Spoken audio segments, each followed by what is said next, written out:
नमस्कार दोस्तों, स्वागत है एक बार फिर से एक और नई वीडियो में क्लास 12th के फिजिक्स में। तो आइए चैप्टर फर्स्ट के क्वेश्चन देखते हैं। तो 8वां क्वेश्चन कह रहा है कि दो बिंदु आवेश QA 3 माइक्रोकुलाम तथा QB -3 माइक्रोकुलाम दिया है। तो कह रहा है क्वेश्चन में दो बिंदु क्या आवेश हैं जिनके क्या है 3 माइक्रोकुलाम और -3 माइक्रोकुलाम आवेश हैं, एक दूसरे से 20 सेंटीमीटर की दूरी पर निर्वात में स्थित हैं। निर्वात का मतलब आपको पता है कि निर्वात का मतलब क्या है, जहाँ पर वायु नहीं होती है उसी को क्या कहते हैं, निर्वात कहते हैं। तो कह रहा दोनों आवेश QA और QB को मिलाने वाली रेखा AB के मध्य बिंदु O पर वैद्युत क्षेत्र ज्ञात कीजिए। क्या करना, दोनों बिंदु को मिलाने वाली रेखा के मध्य बिंदु पर क्या करना, वैद्युत क्षेत्र ज्ञात करना है पहला। दूसरा कह रहा है यदि ऋणात्मक परीक्षण आवेश 1.5 × 10⁻⁹ कूलाम को मध्य बिंदु पर रख दिया जाए तब इस बल द्वारा अनुभव किया गया बल ज्ञात कीजिए। तो इसमें हिंट दे दिया है। सबसे पहले दोनों आवेश के कारण मध्य बिंदु पर वैद्युत क्षेत्र का परिकलन करने के तत्पश्चात वेक्टर योग क्रिया द्वारा परिणामी वैद्युत क्षेत्र का मान ज्ञात करते हैं। पहले में क्या करेंगे, यदि हमको क्या करना है वो पर वैद्युत क्षेत्र ज्ञात करना, क्या करेंगे, वेक्टर योग क्रिया द्वारा क्या करेंगे, वैद्युत क्षेत्र का क्या करें, परिकलन करेंगे। फिर करा वैद्युत क्षेत्र में वैद्युत आवेश पर बल F बराबर Q × E होगा दूसरे क्वेश्चन में। तो आइए देखते हैं। पहला AB बराबर कितना दिया है, कह रहा 10 AB 10 करें, AB बराबर दिया है 20, कह रहा एक दूसरे से कितने सेंटीमीटर की दूरी पर, 20 सेंटीमीटर। एक यहाँ आवेश है एक यहाँ है, दोनों 20 सेंटीमीटर दूरी, एक +3 माइक्रोकुलाम है और एक -3 माइक्रोकुलाम है। इस पर B पर क्या करना है, इसको परिणामी वैद्युत क्षेत्र क्या करना है, ज्ञात करना है। तो QA बराबर -3 माइक्रोकुलाम और QB बराबर QA बराबर 3 और QB बराबर 3 कुलाम में बदलना, क्या करना, 3 × 10⁻⁶ से गुणा करेंगे तो क्या होगा, माइक्रोकुलाम को कुलाम में बदल लेंगे। दोनों में गुणा कर दिए। हमें उम्मीद है यहाँ तक आपको कोई डाउट नहीं होगा। अब बिंदु विशेष पर आवेश Q के कारण वैद्युत क्षेत्र निकालना है। किसी आवेश के कारण क्या होगा, 1/4πε0 Q/r²। तो EA निकालना है। तो EA क्या करेगा, विपरीत दिशा में लेगा। EA बराबर हो जाएगा बिंदु O पर QA के कारण वैद्युत क्षेत्र EA 1/4πε QA/OA²। O और A के बीच की दूरी OA², इसमें मान रखेंगे तो इतना आ जाएगा 2.7 × 10⁻⁶ न्यूटन प्रति कूलाम। वैद्युत क्षेत्र EA की दिशा A से O की ओर इंगित है। वैद्युत क्षेत्र EA की दिशा, जो A की दिशा क्या है, O से O की ओर है। जो EA की दिशा है वैद्युत क्षेत्र QA के कारण क्या है, EA की दिशा इधर है और EB की भी क्या है, B की तरफ है। तो OB दिशा में है, अर्थात धनावेश QA से बाहर की ओर QB आवेश के कारण बिंदु O पर आवेश वैद्युत क्षेत्र, मतलब QA से क्या है, बाहर की तरफ लग रहा है और EB पर क्या हो रहा है, QB की तरफ लगा। तो EB पर ज्ञात करेंगे तो क्या करेंगे, मान रखेंगे, कितना है 2.7 × 10⁻⁸ न्यूटन प्रति कूलाम। मान वही QB रखना था और OA का मान कितना है 1.1। ये बीचों बीच है तो क्या कहें, ये सेंटीमीटर इसको मीटर में क्या होगा, आधा है तो आधे पर क्या करेंगे, मध्य बिंदु पर ज्ञात करना है, क्या हो जाएगा, इधर 10 सेंटीमीटर इधर 10 मतलब 0.1 मीटर। यहाँ तक उम्मीद है कोई डाउट नहीं होगा। अब वैद्युत क्षेत्र EA की दिशा A से O की ओर इंगित करता है। जो EA की दिशा क्या है, E से O की ओर इंगित करता था। यहाँ तक हमने क्या किया, 207 × 10⁻⁶ न्यूटन प्रति कूलाम। यहाँ तक तो हो गया। इसमें यहाँ तक हमने क्या किया, कर लिया। यही दोबारा यहाँ से यहाँ तक था दोबारा हमने लिख लिया। यहाँ पर कोई दिक्कत नहीं, मिस प्रिंटिंग हो गया। कर EB की दिशा O से B की ओर अर्थात ऋणावेश QB की ओर, यानी OB EA व EB की दिशा समान है। चूँकि EB और EA की क्या है, देखिए क्या है, माइनस है तो माइनस की तरफ क्या होता है, हमेशा बल क्या होगा, प्लस से माइनस की तरफ। तो क्या रहा है, माइनस की तरफ लग रहा है। यहाँ पर EA और EB क्या एक ही दिशा में लग रहे हैं। जब दोनों की दिशा क्या है, समान है, तो परिणामी वैद्युत क्षेत्र क्या है, दोनों जुट जाएंगे। जब परिणामी क्या होगा, जब दोनों दिशा समान है EA और EB की, क्या होंगे, दोनों जुट जाएंगे। दोनों जोड़ देंगे तो क्या है 504 न्यूटन प्रति कूलाम। और परिणामी वैद्युत क्षेत्र E की दिशा O से B की ओर होगी। जो परिणामी वैद्युत क्षेत्र की दिशा क्या होगी, O से B की ओर होगी, O से B की ओर होगी। तो उम्मीद है यहाँ तक आपको कोई डाउट नहीं होगा। तो परिणामी वैद्युत क्षेत्र का मान कितना आ गया, विद्युत क्षेत्र का मान 504 10 का पावर 6 न्यूटन प्रति कूलाम। यहाँ तो कोई डाउट नहीं होगा। तो भाई आगे देखते हैं। करा माना Q मध्य बिंदु O पर स्थित है। A और B क्या है, दो आवेश हैं, क्या है Q क्या है, इनके मध्य बिंदु पर स्थित है। प्रश्नानुसार Q का मान कितना है, -1.5 × 10 का पावर -9 कूलाम। अब वैद्युत क्षेत्र की परिभाषा के अनुसार E बराबर F/Q। वैद्युत क्षेत्र क्या होता है, E बराबर F/Q, तो F बराबर Q × E होता है। तो बल ज्ञात करना है तो F बराबर Q × E। तो Q का मान कितना है 1.5 × 10 का पावर -9 और E का मान कितना निकला है 5.4 × 10 का पावर 6, तो इसका मान आ जाएगा इतना न्यूटन। अब वैद्युत क्षेत्र की दिशा वैद्युत बल की दिशा के विपरीत है। जो वैद्युत बल की दिशा की क्या है, विपरीत है, क्योंकि माइनस में है, तो क्योंकि आवेश Q ऋण प्रकृति का है, अतः वैद्युत बल की दिशा O से A की ओर होगी। जब क्या है माइनस में है तो क्या होगा, विपरीत होगी, यानी O से A की ओर होगी, O से A की ओर होगी। बल की दिशा क्या होगी, विपरीत हो जाएगी। तो माइनस में क्या है, ये माइनस में था, ये भी माइनस में क्या होगा, विपरीत हो जाएगा, तो इधर हो जाएगा बल की दिशा। तो उम्मीद है इसमें कोई डाउट नहीं होगा। तो आइए बढ़ते हैं 9वें क्वेश्चन की तरफ। तो कह रहा है एक निकाय में दो आवेश QA इतना दिया है कूलाम और QB दिया इतना कूलाम। स्थिति A 0, 0, -15 सेंटीमीटर है और B पर 0, 0, +15 सेंटीमीटर है पर स्थित है।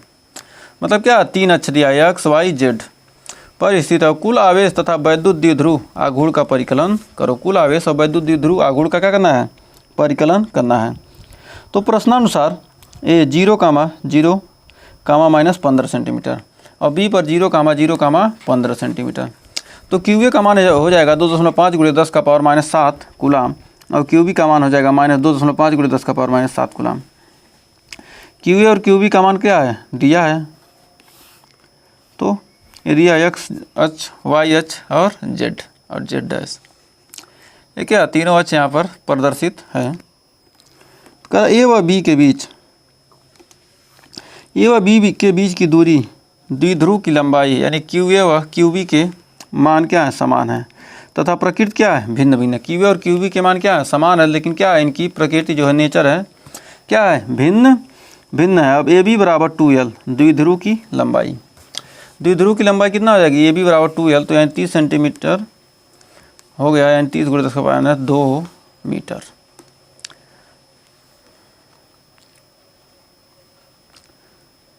-15 क्या हो गया, 30 सेंटीमीटर। द्विध्रुव की लंबाई कितना आ गया, 30 सेंटीमीटर। अब द्विध्रुव का कुल आवेश Q बराबर QA + QB का मान क्या हो जाएगा, 0। और द्विध्रुव का आघूर्ण क्या हो जाएगा, P बराबर Q × 2L, QA × 2L। तो QA बराबर कितना दिया है, 15।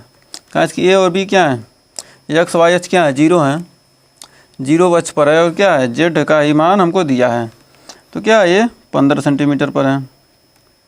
यहाँ से क्या है, यहाँ से टोटल क्या है, द्विध्रुव की लंबाई X अक्ष पर क्या है, यहाँ पर है, Y अक्ष भी क्या है, 0 है। तो क्या यहाँ से यहाँ तक ही क्या दिया गया, यहाँ लंबाई दिया 15 सेंटीमीटर, ऊपर और इधर दोनों क्या है, A और B, दो बिंदु आवेश हैं। तो हो जाएगा आवेश की लंबाई QA बराबर 2 × L, तो 2.5। QA का मान कितना है, 2.5 × 10 का पावर -7 और 30 × 10 का पावर -2, तो आ गया 7.5 × 10 का पावर -8। वैद्युत द्विध्रुव आघूर्ण की दिशा हमेशा ऋणात्मक आवेश से धनात्मक आवेश की ओर होती है, तो ऋण से धन की ओर यानी B से A की ओर होगी। तो उम्मीद है इस क्वेश्चन में भी आपको कोई डाउट नहीं होगा। तो बढ़ते हैं नेक्स्ट क्वेश्चन की तरफ। कह रहा एक वैद्युत द्विध्रुव जिसका द्विध्रुव आघूर्ण 4 × 10 का पावर -9 सेंटीमीटर है और एक समान वैद्युत क्षेत्र के सापेक्ष 30 डिग्री के कोण पर है। एक समान वैद्युत क्षेत्र है, उसके सापेक्ष क्या है, 30 डिग्री के कोण पर है, और तथा वैद्युत क्षेत्र 5 × 10 का पावर 4 न्यूटन प्रति कूलाम है और द्विध्रुव का बल आघूर्ण ज्ञात कीजिए। तो 30 डिग्री पर क्या है, झुका हुआ है, तो इसका क्या करना है, बल आघूर्ण ज्ञात करना। तो प्रश्नानुसार द्विध्रुव आघूर्ण होता है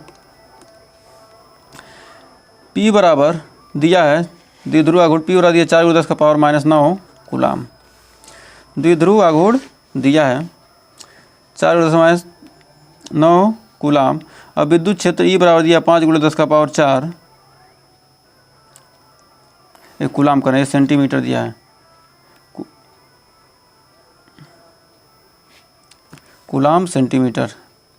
P बराबर क्या होता है, P बराबर होता है Q इंटू 2L, लंबाई सेंटीमीटर में और क्या आवेश कूलाम में, कूलाम सेंटीमीटर। यहाँ पर ये C छूट गया है, कूलाम सेंटीमीटर है। कह रहा है और क्या विद्युत क्षेत्र E बराबर दिया है इतना, तो टाउ बराबर P इंटू ई होता है। तो बल आघूर्ण का सूत्र होता है टाउ बराबर P इंटू ई, टाउ बराबर P इंटू ई। P क्या द्विध्रुव आघूर्ण है, P का मान कितना दिया है इतना और E का मान इतना दिया है, तो PE तो क्या होगा P इंटू ई होता है। क्या है ये वेक्टर है तो इसका वेक्टर गुणनफल होगा तो क्या होगा क्रॉस हो जाएगा, तो PE sine theta, sine theta यानी 30 डिग्री पर है तो क्या होगा साइन 30 का मान होता है 1/2, तो 4 इतना 5 इतना तो क्या करेंगे 10 का पावर -4 न्यूटन मीटर हो जाएगा। और बल आघूर्ण की दिशा विद्युत क्षेत्र व विद्युत द्विध्रुव आघूर्ण के लंबवत होती है, जो क्या होगा लंबवत, इसकी ये क्या हो जाएगी दिशा हो जाएगी, विद्युत क्षेत्र और द्विध्रुव आघूर्ण के क्या होगा लंबवत हो जाएगा। तो उम्मीद है इस क्वेश्चन में आपको कोई डाउट नहीं होगा। तो बढ़ते हैं अगले क्वेश्चन की तरफ। कह रहा एक पॉलीथीन का टुकड़ा ऊन से रगड़ा जाता है जिससे ऋण आवेश 3 × 10 का पावर -7 कूलाम उत्पन्न होता है। एक पॉलीथीन के टुकड़ों को क्या करें ऊन से रगड़ रहे हैं, तो जिससे क्या हो रहा है ऋण आवेश उत्पन्न हो रहा है और 3 × 10 का पावर -7 कूलाम उत्पन्न कर रहा है। तो कह रहा है स्थानांतरित इलेक्ट्रॉन की संख्या, मतलब कितने इलेक्ट्रॉन स्थानांतरित हुए किससे किसकी ओर, और क्या ऊन से पॉलीथीन की ओर द्रव्यमान स्थानांतरित होगा, कि मतलब द्रव्यमान स्थानांतरित होगा। कर इलेक्ट्रॉन की संख्या स्थानांतरण द्वारा वस्तु का आवेश Q बराबर N × E से निरूपित होता है। ये थोड़ा हिंट दिया है क्वेश्चन लगाने के लिए। यदि वस्तु पर इलेक्ट्रॉन की कमी होती है तब ये धनावेशित होगी, और यदि वस्तु पर इलेक्ट्रॉन की वृद्धि होती है तब वस्तु ऋणावेशित होगी। जब क्या होंगे आपके ऊपर क्या होगा, आप क्या किसी से पैसा लेंगे तो आप क्या हो जाएंगे ऋणी हो जाएंगे। यदि आप किसी को पैसा देते हैं, आप क्या हो रही आप पर कमी, आपके पास पैसे की कमी आ रही है और किसी को दे रहे हैं तो क्या हो जाएगा आप पर धनावेश, यानी आप धनी हो रहे हैं। तो ऐसे ही आप क्या समझ सकते हैं, यदि किसी पर क्या हो रहा है इलेक्ट्रॉन की अधिकता है तो क्या वह ऋणावेशित है, और किसी पर क्या इलेक्ट्रॉन की कमी है तो क्या वह धनावेशित है। अब पॉलीथीन पर आवेश Q बराबर दिया है इतना, तो Q बराबर ±N × E, तो वस्तु का आवेश N बराबर Q/E। तो कितने निकालना, इलेक्ट्रॉन की संख्या निकालना, N का मान निकालना, तो आवेश बटे इलेक्ट्रॉन का आवेश कितने आवेश है, टोटल आवेश में क्या करेंगे एक इलेक्ट्रॉन के आवेश से भाग देंगे तो क्या आ जाएगा पता चल जाएगा कितने इलेक्ट्रॉन की कमी हुई है वृद्धि हुई है। तो N का मान निकालना -3 × 10⁻7 इतना क्या किए भाग दी क्या किए 0.875 × 10 का पावर 12। अतः स्थानांतरित इलेक्ट्रॉन क्या इतने हैं, और इलेक्ट्रॉन ऊन से पॉलीथीन पर स्थानांतरित होंगे क्योंकि पॉलीथीन ऋणावेशित है तथा ऊन धनावेशित है। पॉलीथीन क्या है ऋणावेशित है जिससे ऋण आवेश उत्पन्न होता है, मतलब पॉलीथीन का टुकड़ा ऊन से रगड़ा जाता है तो जिससे ऋण आवेश उत्पन्न होता है। पॉलीथीन पर क्या है ऋण आवेश उत्पन्न होता है, तो ऋण आवेश उत्पन्न होता है तो इलेक्ट्रॉन ऊन से क्या हो रहा है पॉलीथीन में जा रहा है, पॉलीथीन पर स्थानांतरित होंगे क्योंकि पॉलीथीन ऋणावेशित है तथा ऊन धनावेशित है। ऊन पर जा रहे हैं ना, कह रहा है इलेक्ट्रॉन ऊन से क्या आ रहे हैं पॉलीथीन से पे जा रहे हैं। जब ऊन से क्या होंगे पॉलीथीन पर जाएंगे तो क्या होगा जिससे निकलता है वो क्या होता है धनावेशित, और जिसमें जाता है वो क्या होता है ऋणावेशित। फिर दूसरा कह रहा है क्योंकि इलेक्ट्रॉन ऊन से पॉलीथीन की ओर स्थानांतरित होते हैं, द्रव्यमान भी स्थानांतरित होता है क्योंकि इलेक्ट्रॉन का नियत द्रव्यमान होता है। यदि क्या हो रहा है कोई भी इलेक्ट्रॉन क्या हो रहा है स्थानांतरित होगा तो इलेक्ट्रॉन का भी क्या होता है कुछ द्रव्यमान होता है, जिससे क्या होता है द्रव्यमान भी स्थानांतरित होगा। तो स्थानांतरित इलेक्ट्रॉन कितने हैं 1.875 × 10 का पावर 12, और इलेक्ट्रॉन का द्रव्यमान 9.1 × 10 का पावर -31 किलोग्राम। और उनसे पॉलीथीन पर स्थानांतरित द्रव्यमान इलेक्ट्रॉन की संख्या गुणे इलेक्ट्रॉन का द्रव्यमान, मतलब कितने इलेक्ट्रॉन स्थानांतरित हुए और एक इलेक्ट्रॉन का द्रव्यमान, टोटल का गुणा करने क्या जाएगा 1.8 × 10 का पावर -18 किलोग्राम। कर 1.8 × 10 का पावर -18 किलोग्राम द्रव्यमान ऊन से क्या हो रहा है पॉलीथीन की ओर जा रहा है। ऊन से कहाँ जा रहा है पॉलीथीन की तरफ जा रहा है। तो हमें उम्मीद है यहाँ तक भी कोई डाउट नहीं होगा। तो बढ़ते हैं नेक्स्ट क्वेश्चन की तरफ। कह रहा है दो अचालकी आवेश कॉपर धातु के गोलों ए व बी के केंद्रों के बीच दूरी 50 सेंटीमीटर है, प्रत्येक पर आवेश 6.5 × 10 का पावर -7 है, 7 कूलाम है, और दोनों के बीच प्रतिकर्षण बल ज्ञात करो, और दोनों गोलों की त्रिज्या बीच की दूरी की तुलना में क्या है, नगण्य है। दोनों गोलों की क्या है, जो त्रिज्या है बीच की दूरी की तुलना में क्या है, नगण्य है, मतलब 9 के बराबर है। तो कह रहा है यदि उपरोक्त दोनों गोलों को 2 गुना आवेशित कर दिया जाए तथा बीच की दूरी आधी कर दी जाए तब बल ज्ञात करो। यदि क्या करें, आवेशित कर दिया जाए और बीच की दूरी को क्या कर दें, आधे कर दें, तो तब क्या करना है, बल ज्ञात करना है, मतलब कितना बल लगेगा। तो माना ए गोले पर आवेश क्यू ए और बी गोले पर आवेश क्यू बी है। क्यू ए और क्यू बी क्या है, आवेश हैं। इनके बीच की दूरी कितना दिया है, 50 सेंटीमीटर दिया है। तब प्रश्नानुसार क्यू ए का मान दिया है कितना, 6.5 × 10⁻⁷ कूलाम और क्यू बी का मान, क्यू ए और क्यू बी क्या है, दोनों बराबर हैं। का दो चालकी आवेश का पदार्थ के गोलों क्या है, प्रत्येक पर आवेश कितना है, 6.5 × 10⁻⁷। तो दोनों आवेश क्या है, क्यू ए और क्यू बी क्या है, दोनों आवेश बराबर हैं। आर बराबर दोनों आवेशों के बीच की दूरी कितना दिया है, 50 × 10⁻² मीटर। दोनों आवेशों के बीच की दूरी कितना दिया है, 50 × 10⁻² मीटर। तो कूलाम के नियम अनुसार, कूलाम नियम क्या कहता है, दो बिंदु आवेशों के बीच लगने वाला बल क्या होता है, दोनों आवेशों के गुणनफल तथा उनके बीच की दूरी के वर्ग क्या होता है, व्युत्क्रमानुपाती होता है। ये क्या है, कूलाम का नियम है। आपको एक बार फिर हमने कूलाम का नियम बता दिया, अगर नहीं याद पता था तो याद कर लीजिए। तो क्या करेंगे, यहाँ से क्या कर सकते हैं, कूलाम के नियम का क्या करेंगे, उपयोग करेंगे। इसमें क्या करेंगे, 1/4 पाई एप्सिलॉन का मान होता है 9 × 10⁹ इसका मान कितना आ जाएगा, 9 × 10⁹ इतना मान रख दिए। और क्यू ए का मान और क्यू बी दोनों बराबर हैं, दोनों का मान रख दिए। और R² आर का मान 50 × 10⁻² क्या करेंगे, रखेंगे तो कितना, काटेंगे पीटेंगे टोटल हल करेंगे तो इतना आ जाएगा। आप गुणा भाग कर लीजिएगा, क्योंकि हम आपको, हमारा सिद्धांत क्या है, आपको बस समझा देना, न्यूमेरिकल लगाना आपका काम है। तो हम क्या कर रहे हैं, आपको सिर्फ इसका सिद्धांत समझा देना, कैसे क्वेश्चन लगाएंगे। यदि आप एक बार वीडियो देखते हैं उसके बाद अपनी मर्जी लगाइए, ऑटोमेटिक लग जाएगा। तो कह रहा हम प्रतिकर्षणकारी होगा, बल क्या होगा, प्रतिकर्षणकारी होगा, क्योंकि दोनों आवेश समान प्रकृति के हैं। जब क्या होंगे, दो लोग क्या आ गए, मान लीजिए क्या है, कोई लड़का अब लड़के से शादी करेगा नहीं, एक दूसरे से क्या होंगे, शादी नहीं कर सकते। लड़की शादी करेगी नहीं, तो क्या होंगे, एक दूसरे को क्या करें, अपोज करते हैं। यदि कहीं लड़की आई और ये लड़का आया और दोनों क्या होंगे, एक दूसरे से मिल जाएंगे, दोनों में क्या हो जाएगा, प्यार हो जाएगा। तो क्या होंगे, दोनों क्या होते हैं, आकर्षित। लड़का लड़की की तरफ आकर्षित होगा, न कि लड़का लड़के की तरफ। लड़की की तरफ आकर्षित होगी नहीं, लड़की भी क्या होगी, लड़के की तरफ, या लड़का लड़की लड़की की तरफ आकर्षित नहीं हो सकती, और न ही लड़का क्या होगा, लड़के की तरफ आकर्षित होगा। तो उम्मीद है यहाँ तक भी आपको कोई डाउट नहीं होगा। तो आइए देखते हैं अगला क्वेश्चन। अच्छा, इसमें 2 पार्ट था ना, ये तो पहला पार्ट था। आइए दूसरा पार्ट इसका देखते हैं। करा प्रश्नानुसार यदि आवेश 2 गुना कर दिया जाए, क्या इसमें क्वेश्चन में करा, यदि उपरोक्त दोनों गोलों का 2 गुना आवेश कर दिया जाए तब बीच की दूरी आधी कर दी जाए तब बल ज्ञात करो। क्या कर दें, आवेश 2 गुना कर दिए, 2QA और 2QB, और इनके बीच की दूरी क्या कर दिए, आधा कर दिए, तब बल ज्ञात करना। तो अब डैश बराबर QA डैश QB डैश, क्या ये 4 हो गया, और नीचे R²/4 यानी 4 चौके 16 गुना। तो क्या आ जाएगा, ये 16 गुना हो जाएगा, यानी 0.24 न्यूटन, यानी क्या होगा, 16 गुना बढ़ जाएगा। ये क्या करते हैं, आवेश को 2 गुना कर दिया जाए और उनके बीच की दूरी क्या कर दें, आधा कर दें, तो क्या हो जाएगा, इनके बीच बल का मान कितना हो जाएगा, 16 गुना बढ़ जाएगा। दोनों आवेश समान प्रकृति के हैं, तब बल भी क्या होगा, प्रतिकर्षणकारी प्रकृति का होगा। तो ये भी कितना सिंपल सा था, बहुत ही आसान क्वेश्चन था। हमें उम्मीद है इस क्वेश्चन में आपको कोई डाउट नहीं होगा। तो आइए बढ़ते हैं, अगला क्वेश्चन देखते हैं, 13वां क्वेश्चन।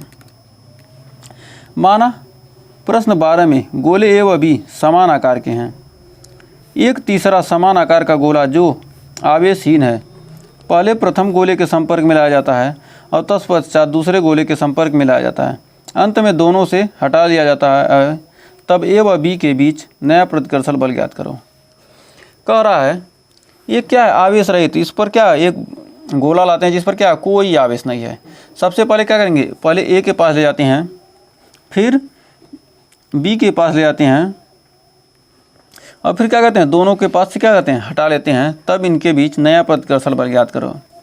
यह प्रश्न आवेशों के वितरण पर आधारित है। जब समान आकार की दो वस्तुएं संपर्क में रखी जाती हैं तब आवेश दोनों वस्तुओं पर समान रूप से वितरित हो जाता है। तो क्या करता है, यह समान आवेश के सिद्धांत पर क्या है, आवेश वितरण के सिद्धांत पर आधारित है।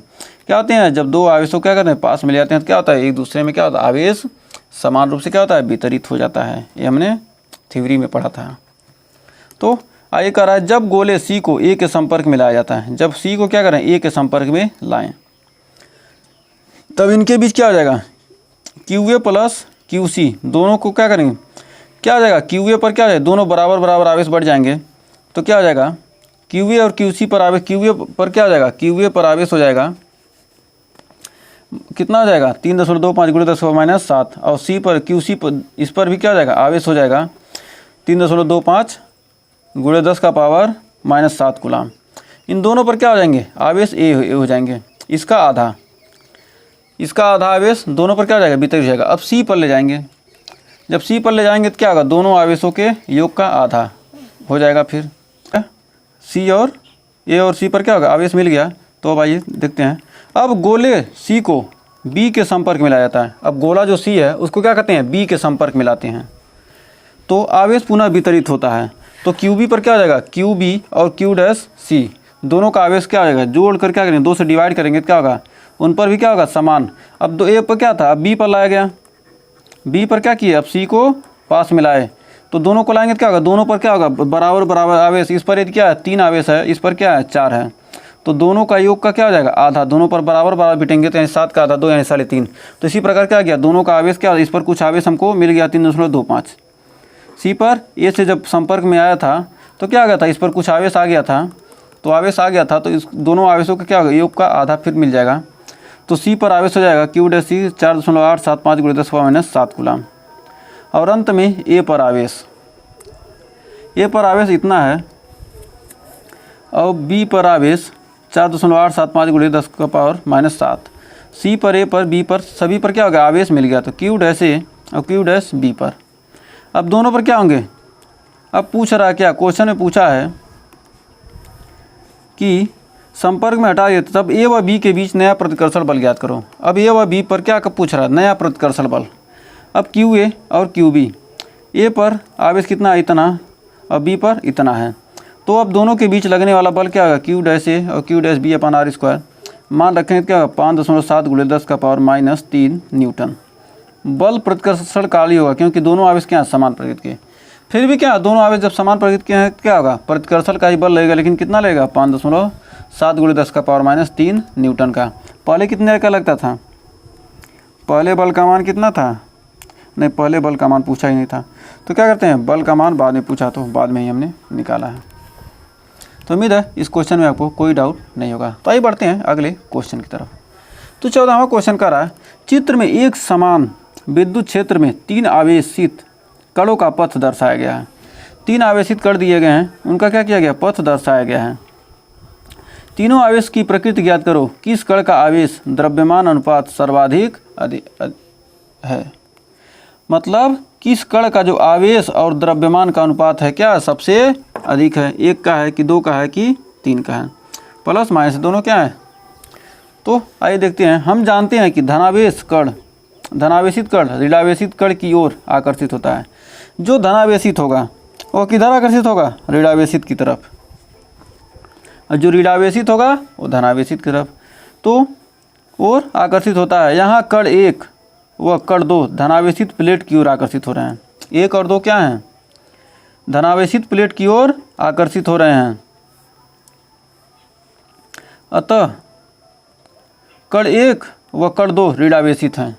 जो क्या होता है, ऋणावेशित कण कहाँ होते हैं, धनावेशित की तरफ, धनावेशित कण ऋणावेशित कण की ओर आकर्षित होते हैं। जो धनावेशित कण होते हैं, जो धनावेशित होंगे ऋणावेशित की तरफ क्या होंगे, आकर्षित होंगे। तो अतः क्या कह सकते हैं, कण 1 और 2 कण क्या हैं, ऋणावेशित हैं, जो क्या हो रहे हैं, धनावेशित की तरफ आकर्षित हैं। और कण 3 ऋणावेशित प्लेट की ओर आकर्षित होता है, अतः कण 3 क्या है, धनावेशित है। धन क्या होता है, ऋण की तरफ आकर्षित होगा, और जो ऋण क्या होगा, धन की तरफ आकर्षित होगा। तो आवेशित कण का विचलन आवेश द्रव्यमान अनुपात के समानुपाती होता है, अतः आवेश द्रव्यमान अनुपात कण 3 का अधिकतम होगा। जो कह रहा है जो आवेशित कण का क्या होता है, विचलन आवेश द्रव्यमान अनुपात के समानुपाती होता है। कण का जो विचलन क्या होता है, आवेश और द्रव्यमान के अनुपात के समानुपाती होता है। अतः आवेश का द्रव्यमान क्या होगा, अनुपात कण 3 का क्या होगा, जो 3 का क्या है, सबसे अधिकतम है। क्या है, धन था क्या, ऋण था तो धन की तरफ आकर्षित हो गया, और ऋण ये धन है क्या होगा, धनावेशित था तो क्या होगा, इसका द्रव्यमान क्या होगा, अधिक होगा। जो धनावेशित है तो क्या है, वह किसी को दिया है तो मतलब क्या है, वह धनावेशित है। तो धनावेशित कण का क्या आवेश द्रव्यमान अनुपात क्या होगा, अधिकतम होगा। तो क्या धनावेशित था इसलिए इसका अधिकतम हो गया। तो कण 3 का क्या होगा, अधिकतम होगा। आज के लिए बस इतना ही। इसके अगले वीडियो में इसके आगे का क्वेश्चन करेंगे। अगर यहाँ तक क्वेश्चन अच्छा लगा हो, वीडियो पसंद आए तो वीडियो को लाइक शेयर कीजिएगा, और चैनल पर पहली वीडियो किए हैं चैनल को सब्सक्राइब जरूर कीजिएगा। मिलेंगे नेक्स्ट वीडियो में, तब तक के लिए टेक केयर।